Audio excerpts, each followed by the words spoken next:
Welcome back to the Connect Network TV.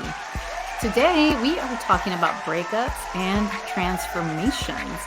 And right now, we are being joined by entrepreneur, selling author, relationship and transformation coach, and amicable divorce survivor and expert.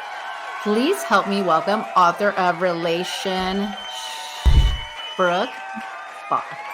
Hi. Hi, Hello. Brooke. It's a pleasure to have you here with us today. And congratulations on RelationSh being an Amazon bestseller. How did you come up with the title for your book? Let's start there. Okay. I wanted something catchy and I had several options. And then I kind of just asked for feedback from people I knew, friends and family, and then people I didn't know as well. I just started polling everyone that I saw. And this overwhelmingly won. And so now I want to do a whole series of books. It is great. I love the title too. I mean, it's just perfect. And okay, tell us when you say survivor of an amicable divorce, because I thought that was agreed upon and easy. What do you mean by that? Well, I would say I say survivor because I think anyone who's been through a divorce feels like a survivor. And mine was, I'm proud of the fact that it was very kind and respectful. And so I say that I'm a proud survivor of an amicable divorce. As we're talking about this, your book, Relation, you pull up the book title again, it helped revolutionize the way people think of divorce or deal with divorce. How so? Well, it's just, we took a different approach. And, I'm really fortunate that I had a willing and mature ex who wanted this to be amicable and wanted us to be kind and respectful. And so I think it's revolutionary just in the fact that it ended that way. And we both left, not feeling like slivers of our former selves. We left as whole, empowered people, ready for the next journey in our lives. And I think what's revolutionary is that occurred and it's possible. And I want to shout this from the rooftops because divorce gets a really bad rap, even when it's nice. You look at Gwyneth Paltrow and Chris Martin and their unconscious uncoupling, and it got totally crapped on. And it's like, this should be celebrated. These two people still are saying that they love each other. They just don't want to be married any longer. So I'm trying to continue that trend of let's celebrate when people do things with respect and kindness. And so these are just my tips and tricks of how to make that happen. And thank you for sharing that. And you call, like you mentioned, divorce, it can be a success. For someone who may be going through it right now, how do they do that? How would you recommend they do that kindly, and what tips would you like to share?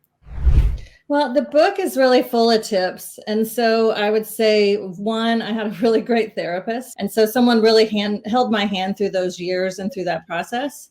A really good support network of friends and family who are honest with you, who support you, but also tell you when you're doing things wrong. And then I would say knowing your financial situation and knowing where things are invested and what you're entitled to in a divorce and all that. So educating yourself.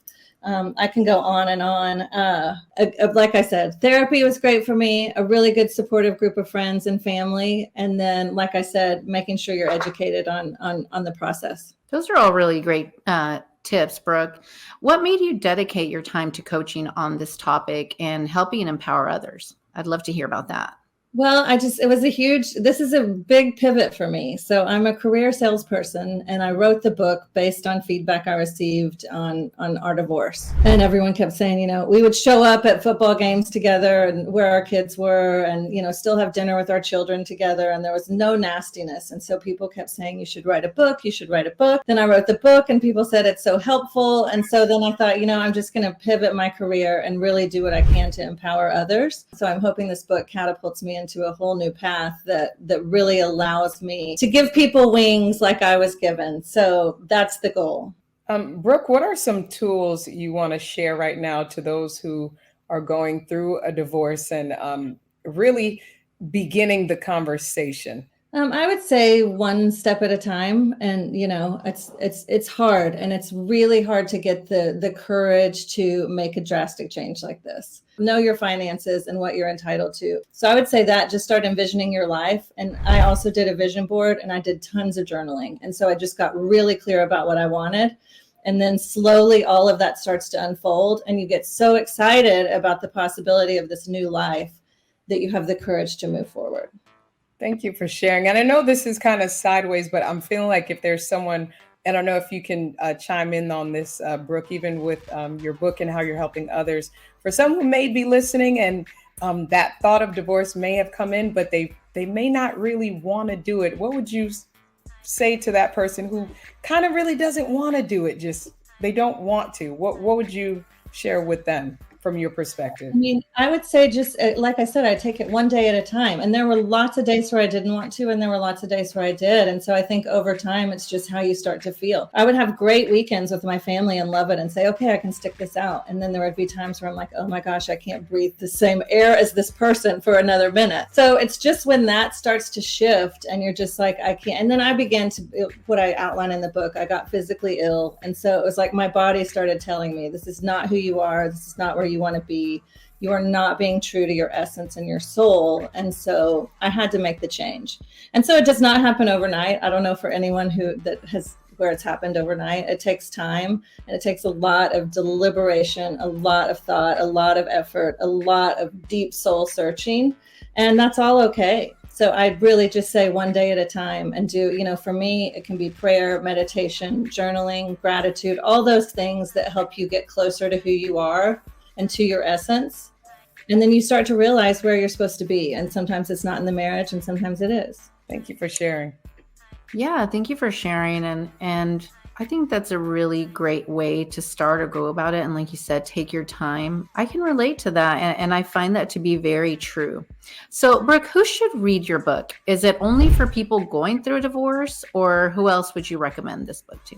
It's funny that you say that. I had an old high school friend, a man, reach out to me via LinkedIn a couple of weeks ago. And he said that he bought the book just to read it because he's a friend, which was really kind. And then he was like, wow, this isn't just for people getting a divorce. And he bought it for his two daughters. So I'd say, one, it's sort of a cautionary tale about divorce and marriage. So some things that you can do up front so that your marriage is successful. And then also, I think it's for anyone who is terrified of making a big drastic change. So like I said, it's a practical guide to stepping out of fear, and that's really what it is. So it's different ways to assist you in any part of your life where you feel stuck. I love that. That's a great idea, because if they can get a head start, why not, right? How can our viewers work with you, and how they can go and purchase your book and your services? Oh, sure. Okay, so the book is for sale on Amazon. Here it is. I think it's only $15. And then you can DM me on Instagram at Brooke Box. And then my website is brookebox.co. And you can join my community there. And then I should release a digital course on relationships and transformation, probably in the next 90 to 120 days. So stay tuned. Awesome. Thank you so much, Brooke. Hold up the book one more time, because I can't say the title. There you go. Love Thank you so much. We appreciate you hanging out with us, officially a part of the Connect fam. Miss Box, darling. We're going to take a short break, Connect fam. But when we come back, we have our favorite entertainment contributor, Miss London Knighton, who's going to be giving us all the things, the exclusive. She probably has her teacup with her, too, because she's giving us all the tea. Get your water, get whatever you drink in the morning. Not my business. We just want you back.